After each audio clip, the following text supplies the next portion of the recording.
अस्सलाम वालेकुम दोस्तों, मैं हूं मोहम्मद शाहिद और आप देख रहे हैं बी ऑफिशियल यूट्यूब चैनल।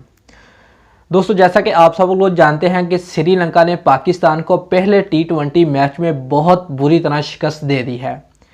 अफसोस इस बात का नहीं है कि पाकिस्तान श्रीलंका से मैच हार चुका है, अफसोस इस बात का है कि पाकिस्तान श्रीलंका की अंडर 19 टीम से मैच हारा है। श्रीलंका का कोई भी सीनियर प्लेयर जो कि पाकिस्तान में नहीं आया, उनकी पूरी अंडर 19 टीम पाकिस्तान में आई है और पाकिस्तान की जो नंबर 1 साइड है वो श्रीलंका की अंडर 19 से शिकस्त खा चुकी है और वो भी बहुत बुरी तरह।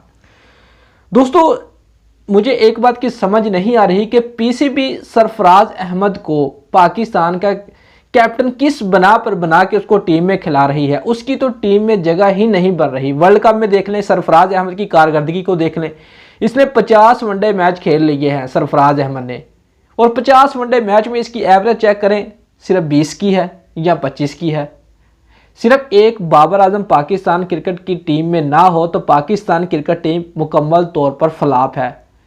जहां पर पाकिस्तान सिर्फ 300 स्कोर बनाता है, अगर बाबर आजम ना हो तो पाकिस्तान सिर्फ 200 या 250 स्कोर बनाएगा। मैं इतना गारंटी से कह सकता हूं।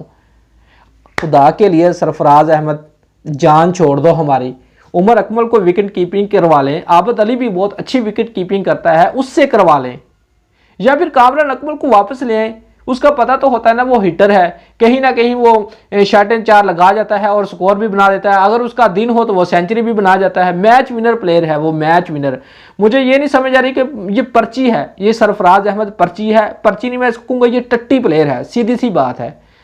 खुदा के लिए पाकिस्तान की जान छोड़ दो, किसी अच्छे प्लेयर को आने दो। आपकी तो उम्र भी मेरा ख्याल है कि 40-45 साल हो चुकी है, आप जाने दो। आपने बहुत ज़्यादा मैच खेल लिए हैं, प्लीज़ आपके आगे हाथ जोड़ता हूँ।